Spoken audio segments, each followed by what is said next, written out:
Hello everyone, and welcome to my General Hospital official channel. I hope everyone is having a wonderful day. Before we begin, please hit the subscribe button and give this video a thumbs up. Sonny Corinthos sat alone in his dimly lit office, the faint glow of a single lamp casting long shadows across the room. The weight of the day pressed heavily on his shoulders, a familiar burden for a man whose life had been shaped by power, loyalty, and betrayal. His fingers traced the edges of a worn leather chair, a relic from better days, as he stared at the unopened envelope on his desk. The handwriting was unmistakable, Monica's. It had been years since he'd seen her script, elegant yet firm, a reflection of the woman who had long been both ally and adversary in the turbulent world of Port Charles. He hesitated, his hand hovering over the letter. Monica Quartermain was not one for idle gestures. Whatever was inside, it wasn't a casual note or a polite catch-up. It was something deliberate, something meant to stir the past or unsettle the present. Sonny's gut churned with a mix of curiosity and dread. He'd faced down enemies, stared into the barrel of guns, and navigated the treacherous waters of his own choices, but this small, unassuming envelope felt like a different kind of threat. With a sharp exhale, he tore it open, pulling out the crisp, folded pages. The scent of ink and paper hit him first, grounding him in the moment. He began to read. Sonny. I've debated writing this for weeks, maybe longer. You know I'm not one for sentimentality or unnecessary words, so I'll get to the point. There's something you need to know, something I've kept buried for far too long. I've carried this secret like a stone in my chest, and I can't carry it alone anymore. Sonny's brow furrowed. Monica's tone was direct, but there was an undercurrent of vulnerability he wasn't used to seeing from her. His eyes scanned the next lines, and his heart began to race. The truth is about Jason. His breath caught. Jason Morgan, his right-hand man, his brother in all but blood, had been gone for years, or so everyone thought. The pain of his presumed death had never fully left Sonny, a wound that festered beneath the surface of his carefully controlled exterior. Monica's words were like a blade, slicing that wound open anew. I know you've mourned him. We all have. But what if I told you Jason isn't dead? What if I told you I've known for years and said nothing? The words blurred as tears welled in Sonny's eyes. He blinked them away, refusing to let them fall, but his hands trembled as he gripped the letter. Jason, alive? It couldn't be true. It was too much to hope for, too cruel to imagine. Yet Monica's words were unwavering, precise, as if she'd rehearsed them 1,000 times. When Jason was shot and fell into the harbor, I was told he was gone. We all were. But months later, I received a call, a voice I didn't recognize, cryptic, careful. They told me Jason had been taken, not killed. He was alive, hidden away, and they warned me that speaking of it would put him in greater danger. I didn't believe it at first. I thought it was a cruel trick. But then I saw proof, a photo, grainy but unmistakable. It was him, Sonny. It was our Jason. Sonny's chest tightened. He could barely process the words. Jason, his most loyal friend, had been out there all this time? Alive, but hidden? The implications crashed over him like a tidal wave. Why hadn't Monica told him? Why had she let him grieve, let him carry the guilt of Jason's death like a chain around his neck? His tears fell now, hot and unbidden, staining the paper as he read on. I wanted to tell you. God knows I did. But the people who took him, they made it clear that any attempt to find him would cost him his life. I couldn't risk it. I couldn't lose him again. So I kept silent, and I've hated myself for it every day since. Sonny's mind raced, piecing together fragments of the past. The night Jason disappeared, the chaos at the docks, the gunfire, it had all felt wrong, even then. He'd blamed himself, thinking he hadn't done enough to protect his friend.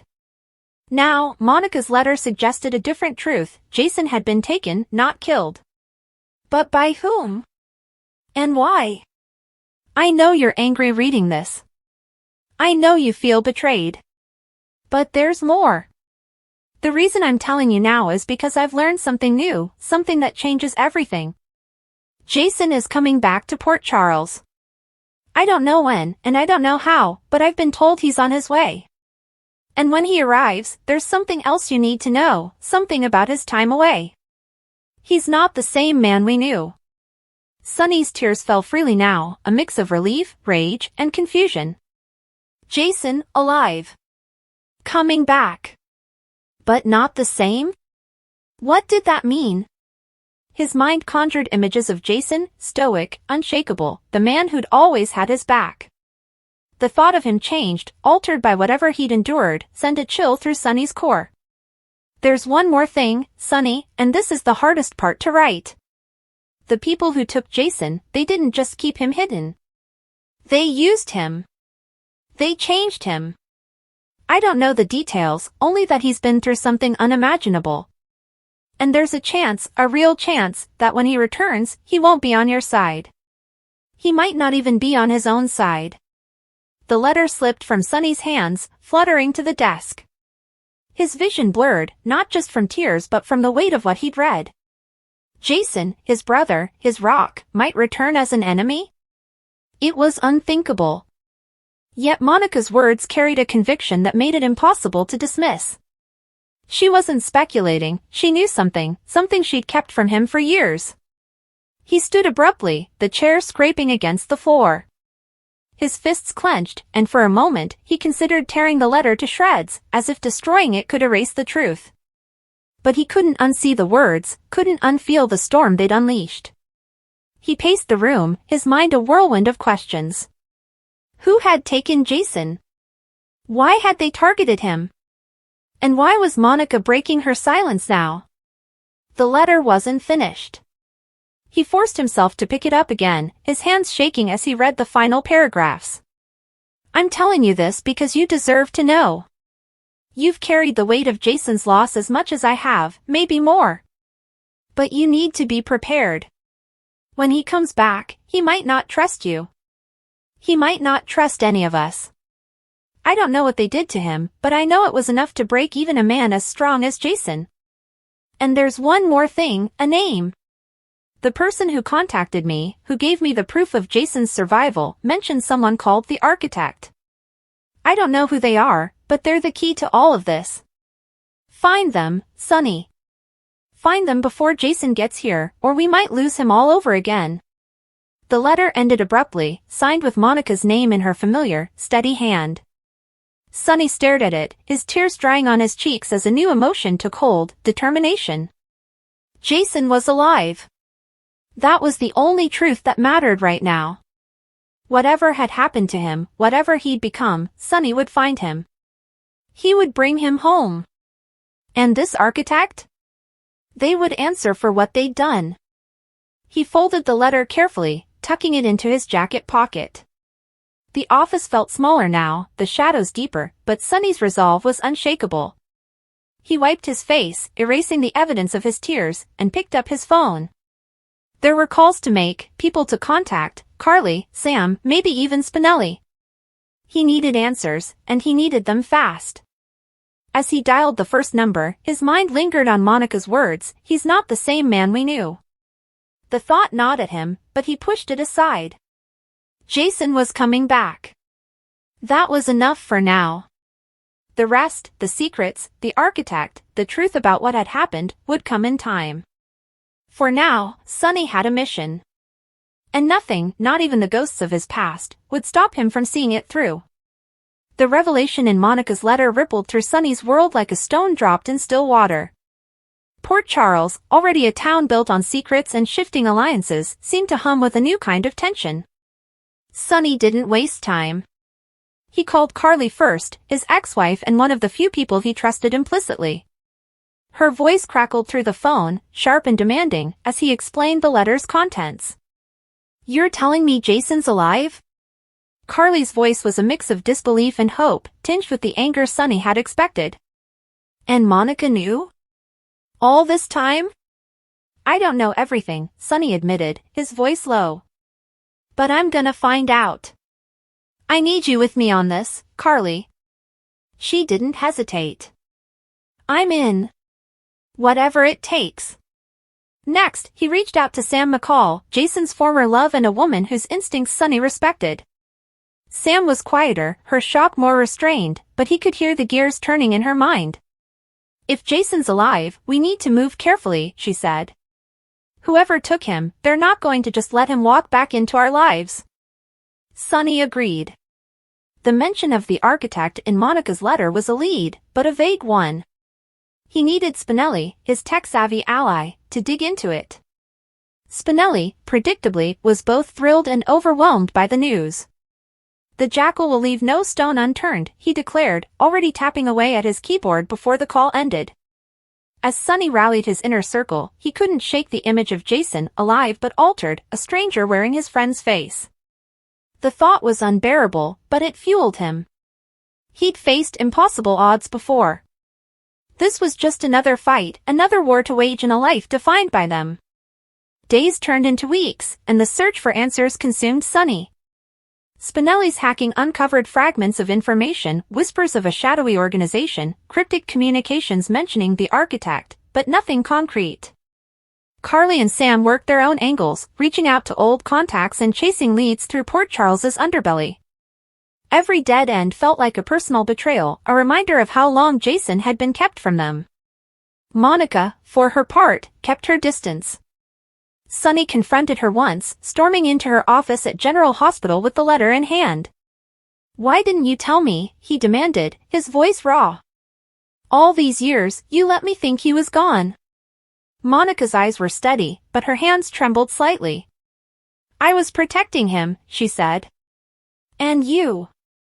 If I'd told you, you would have torn the world apart to find him. And they would have killed him." Sonny wanted to argue, to lash out, but he saw the pain in her eyes. Monica had lost as much as he had, maybe more. She was Jason's mother, after all, even if their relationship had always been complicated. He left without another word, the letter still burning a hole in his pocket. As the weeks passed, Port Charles began to feel the undercurrents of Jason's impending return. Rumors swirled, whispers of a man matching his description seen in nearby towns. Sonny's enemies, sensing his distraction, began to circle, testing his defenses. But Sonny's focus never wavered. He was a man possessed, driven by the need to see Jason again, to know the truth. One night, as Sonny sat in his office, poring over Spinelli's latest findings, his phone buzzed. An unknown number. He answered, his voice clipped. "Who is this?" The voice on the other end was low, familiar, and yet different. Sonny. His heart stopped. "Jason?" There was a pause, heavy with unspoken weight. "We need to talk." The meeting was set for a secluded warehouse on the outskirts of Port Charles, a place where shadows clung to every corner. Sonny arrived alone, as instructed, his gun tucked beneath his jacket but his hands open, palms up. He wasn't here to fight, not yet. The figure that emerged from the darkness was unmistakably Jason, yet not. His face was the same, sharp jaw, piercing eyes, but there was a hardness there, a distance Sonny had never seen before. His movements were cautious, almost mechanical, as if he were assessing every angle of the room. "Jason," Sonny said, his voice breaking. "It's really you." Jason's eyes met his, but there was no warmth, no recognition. "I'm here," he said simply. "But don't expect me to be who I was." Sonny's heart sank, but he stepped closer. "What happened to you? Who did this?" Jason's gaze flickered, a shadow of pain crossing his face. "The architect," he said, the name a low growl. "They took everything, Sonny. My choices, my memories, me." Sonny's fists clenched. "We'll find them. We'll make them pay." Jason shook his head, a faint, bitter smile on his lips. "It's not that simple. I'm not here to help you fight. I'm here to warn you. Stay out of this, Sonny. For your own sake." The words hit like a punch. Jason, warning him to back off? It was unthinkable. But as Sonny looked into his friend's eyes, he saw something he'd never seen before, fear. Not for himself, but for Sonny. For Carly. For everyone Jason had once protected. I'm not losing you again, Sonny said, his voice fierce. Whatever they did, we'll fix it. Together. Jason didn't respond. He turned, melting back into the shadows, leaving Sonny alone with more questions than answers. The warehouse felt colder, emptier, but Sonny's resolve burned brighter than ever. Jason was back, but the fight was far from over. The architect was out there, and Sonny would find them. For Jason. For himself. For the family they'd both sworn to protect. The search for the architect became Sonny's obsession. Every lead, every whisper, every hint of their existence drove him deeper into a world of secrets and shadows. Spinelli uncovered encrypted files suggesting a global network, one that operated beyond the reach of even Sonny's considerable influence. Carly and Sam worked tirelessly, their own stakes in Jason's return pushing them to the edge. Port Charles itself seemed to hold its breath, waiting for the moment when the truth would break free. Sonny didn't know what he'd find when he uncovered the architect's identity. He didn't know if Jason could ever be the man he'd been. But he knew one thing, he'd never stop fighting. Not for Jason, not for his family, not for the life they'd built together. Monica's letter had torn open old wounds, but it had also given him something he'd lost years ago, hope. And for Sonny Corinthos, hope was a dangerous, powerful thing. As he stood on the docks, staring out at the dark water where Jason had once disappeared, Sonny made a silent vow. He'd find the architect. He'd bring Jason home, truly home. And no matter what it took, he'd make sure the secrets of the past never tore them apart again. When Sonny Corinthos sat down alone in his dimly lit living room, he hadn't expected the envelope resting quietly on the table to shake the foundation of his entire world. He had been handed it earlier in the day, the familiar penmanship on the front instantly recognizable as Monica Quartermain's. At first, he thought perhaps it was some kind of final farewell or heartfelt reflection, given that Monica had been through her own share of health scares and losses. But something inside him made him hesitate before opening it. For hours, Sonny paced the room, staring at the letter, pouring himself a drink, setting it down untouched, then finally sitting down with trembling hands. The simple act of sliding his finger under the seal felt heavier than any moment he'd faced in his dangerous life as a mob boss. He had faced enemies, betrayals, and tragedies, but nothing had prepared him for the words Monica had chosen to share with him. The letter began in a tone that was both gentle and regretful. Monica wrote about family, about secrets, about how sometimes the truth gets buried beneath lies for what feels like good reasons but always resurfaces when the time is right. Sonny's brows furrowed as he read her words, his heart tightening with each line. Monica reminded him of the many lives intertwined in Port Charles, of how families there were never truly separated by blood or distance. The Quartermains and Corinthos family paths had crossed so many times over the decades, often in chaos and conflict, sometimes in alliance, but always in ways that changed them forever.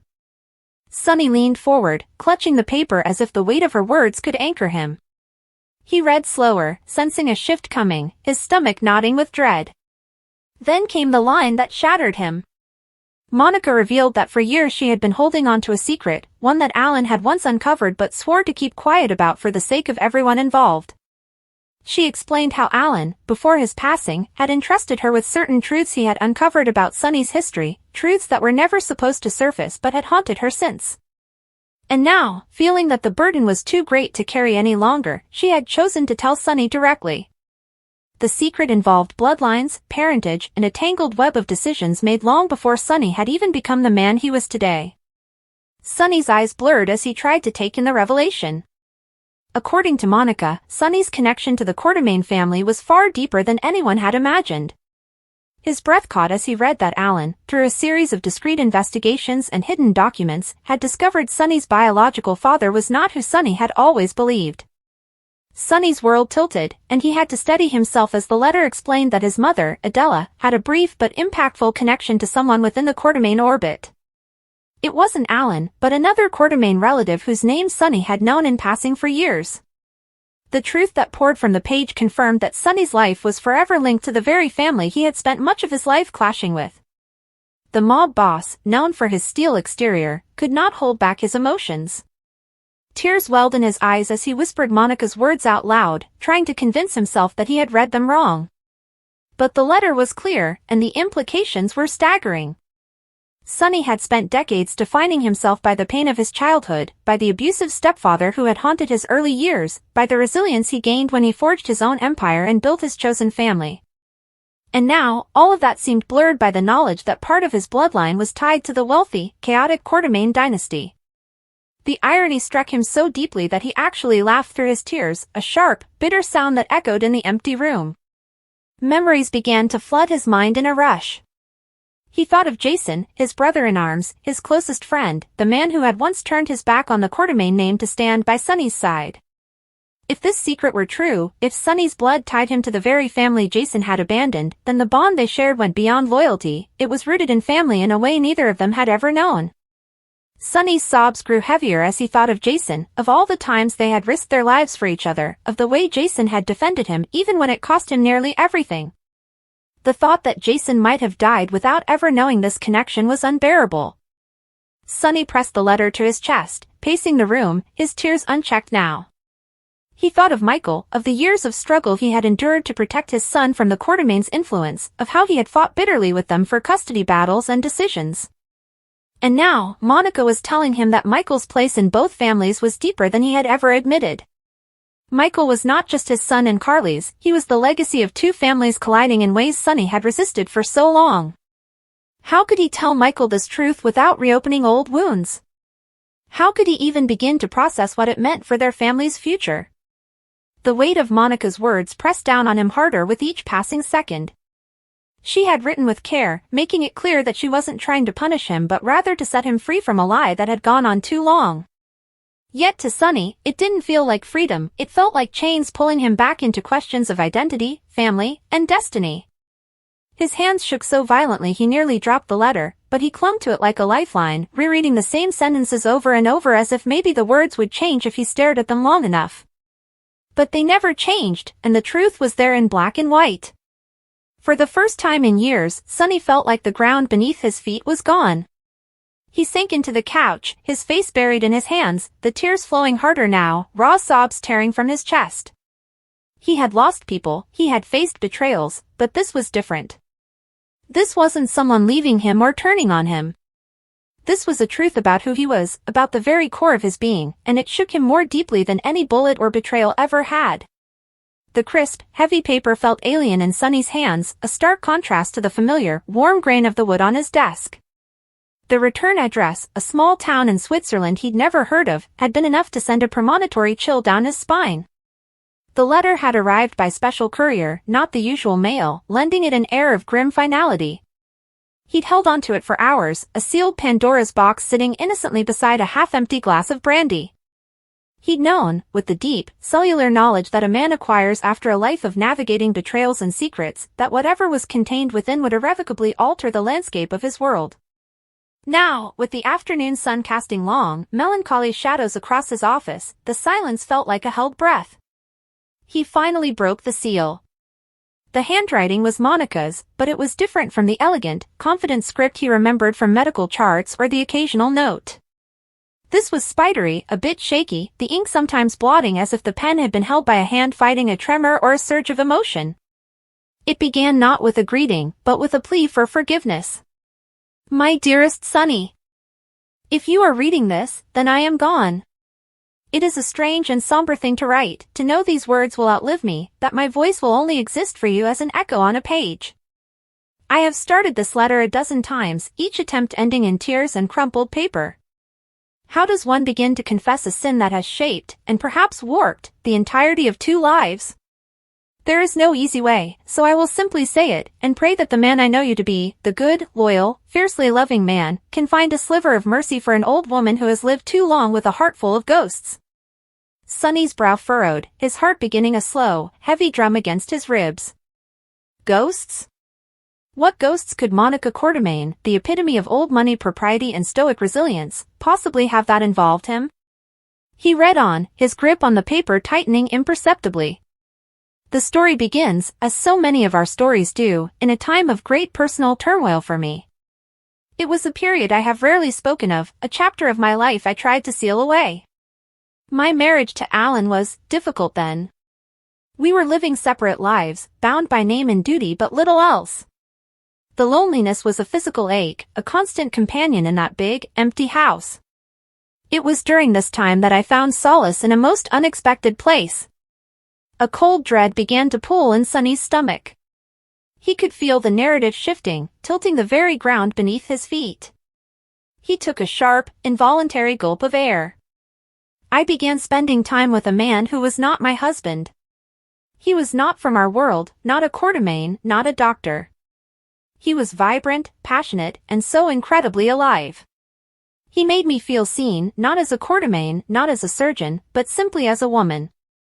It was a reckless, foolish, and utterly intoxicating affair. It was also, as you have surely guessed by now, brief. When I discovered I was pregnant, the fantasy shattered, and the brutal reality of my situation came crashing down. The word pregnant seemed to leap off the page, the ink swirling into a vortex that threatened to pull them in. His mind, a strategist's mind, always calculating angles and threats, scrambled for purchase. A child? Monica had another child? With who? The questions were a frantic swarm, but a deeper, more terrifying intuition was already whispering a horrifying answer in the dark recesses of his consciousness. The timing was impossible. Alan and I had not been intimate for months. He would have known instantly the child was not his.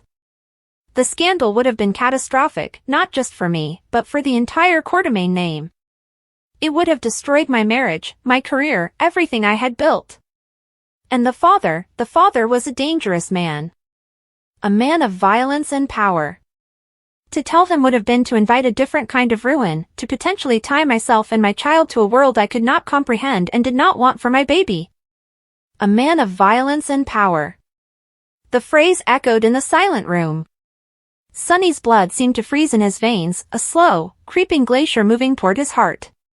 His own father, Mike Corbin, had been a kind, flawed, but ultimately gentle man. But his biological father, Deke Woods, had been a monster. A brutal, abusive man whose legacy Sonny had spent his entire life fighting, terrified that the same darkness ran in his own blood.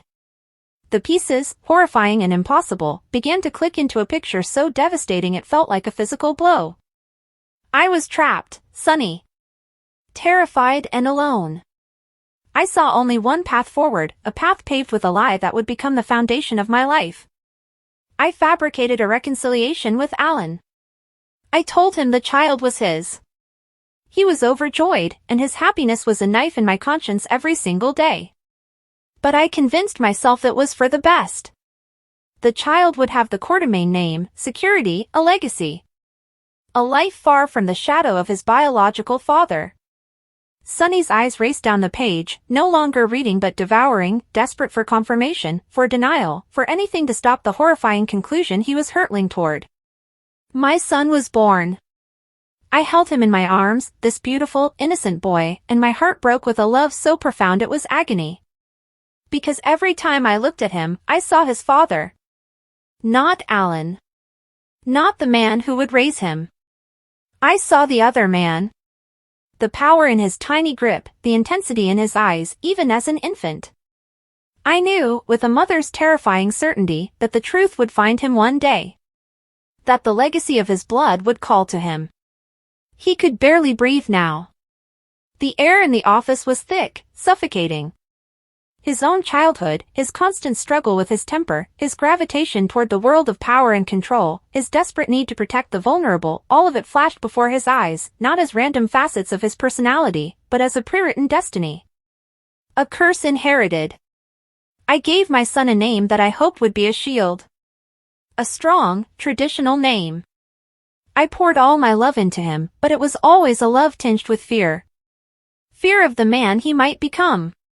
Fear of the day the truth would emerge. And as he grew older, my fears were realized. He was not like his Quartermain brothers. He was fierce, territorial, with a magnetic charisma that drew people in and a rage that could level anything in its path. He was his father's son. A single, hot tear escaped Sonny's eye, tracing a path down his cheek. He didn't brush it away. He was paralyzed, held captive by the words on the page. The affair ended. the man I had loved, or perhaps had only loved the idea of, moved on, never knowing about the child.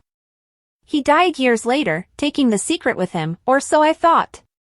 I buried my guilt, my shame, my fear, deep down, and devoted myself to being the best mother I could be to all my children, but especially to him. I watched him battle his demons, build his empire, love with a ferocity that terrified me, and fight with a brutality that broke my heart. I watched him become the very image of his biological father, and I knew my sin had set him on this path. And then came the sentence, the one that shattered the last vestiges of his composure, the one that tore a hole in the universe and reordered his entire existence. So, my dearest Sonny, now you know. The secret I have carried for over 50 years. The man you knew as Deke Woods was not your father. Your biological father was a man named. The name that followed was one that sent a seismic shock through his entire being. It was a name from Port Charles lore, a man long dead, a figure of immense power and feared reputation, a man whose own violent end was a cornerstone of the city's dark history. A man whose bloodline was already deeply, intricately, and tragically woven into Sonny's own life in ways he could never have imagined. A man who was, in fact, the grandfather of Michael, the boy he had raised as his own son. The gasp that left Sonny's lips was a ragged, wounded thing. The letter fluttered from his numb fingers, the pages scattering across the polished surface of his desk like fallen leaves. He staggered back, his legs unable to hold him, and collapsed into his chair. The room spun, the familiar landmarks of his life, his desk, the painting on the wall, the city skyline through the window, blurring into a meaningless swirl of color and light.